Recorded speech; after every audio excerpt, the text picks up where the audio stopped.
Good afternoon. Bonjour. I am from a country that fits in the state of Texas. I am part of the people that is most criticized on earth in a country that is most visited. Yes, you may have guessed it. I am from France. France is famous for its cuisine, most particularly for its baguette and its wine. It's also famous for its fashion.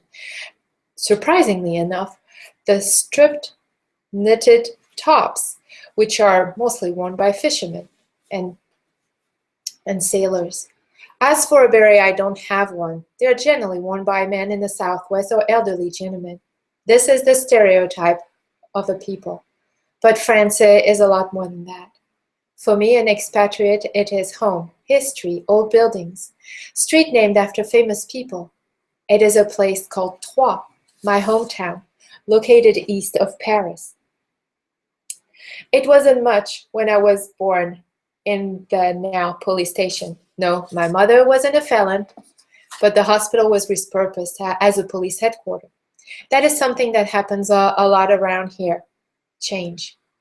The not-so-good-looking town that I came from started in a prehistorical time and then grew into a strong, sizable settlement worth being noticed by second-century Greek geographers.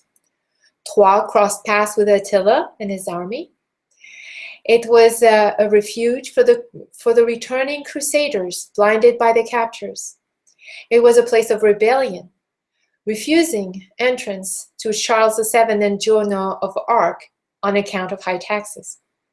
A compromise was made, taxes were eliminated, allowing the town to flourish in the later years, and the king and his army were able to rest in the city, as well as attend church in the cathedral, the same cathedral I was to be married in.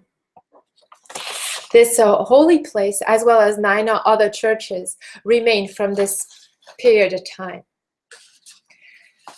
They stand majestic and beautiful, having escaped the fire of 1524, which destroyed most of the city. The tourist attraction now is centered around cobblestone street and timber and frame houses from the Renaissance era. But that is not all. Before tourism, Troyes was renowned for its 12th century textile workers, drapers, weavers, and dressmakers, as well as knitwear producers. Yes, you may know some of them. Lacoste, Petit Bateau, Absorba all come from Troyes.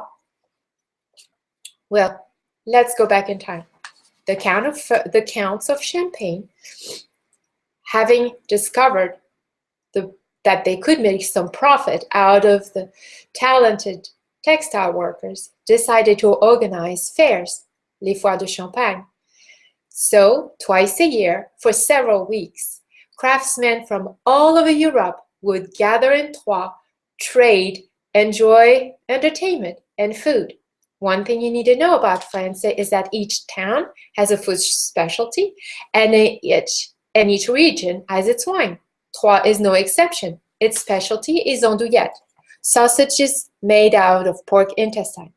I know you think it's disgusting, but it still goes back to 877 when Saint Louis came to be crowned king in Troyes Cathedral, and the citizens organized a massive andouillette fest to celebrate. Yes, you think it's gross. Well, you could always wash it with a drink. Maybe with some champagne? Champagne? Well, you cannot drink. I am so sorry. However, Champagne is from the region where I come from. Troyes used to be the capital of Champagne. Yes, things change, times change. Walking through Troyes, you can envision the Huns' threat, the Crusaders' sacrifice, or Joan of Arc's faithful presence. You can imagine the bustling of the fair and the smell of the andouillette.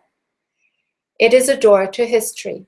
It is a life slower and maybe more enjoyable. French people sure know how to stop and enjoy sitting in the cafe, talking with their family and their friends. Thank you.